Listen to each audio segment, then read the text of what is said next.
Gaur iragarri dugu Plateruenak bere ateak irekiko dituela Durangoko azoka irauten duen betartean. Eta ahotsenea bertan ospatuko dela.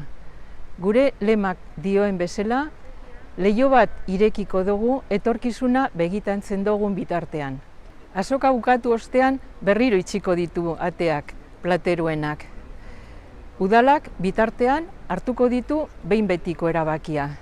Horretarako, otsailetik ari gara lanean, prozesu parte hartzaile batean, eta hainbat eragile, herritarrekin hitz egin dugu, eta beraien iritzia jaso.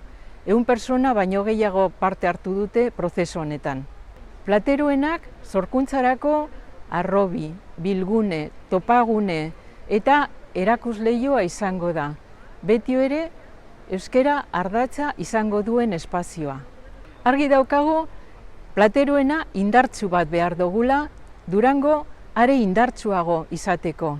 Eta hortan ari gara lanean, ereduak aztertuz, zein izango den egokiena erabaki aurretik. Baina bitartean goza dezagun Plateruena, goza dezagun Durango azoka berezi honetan.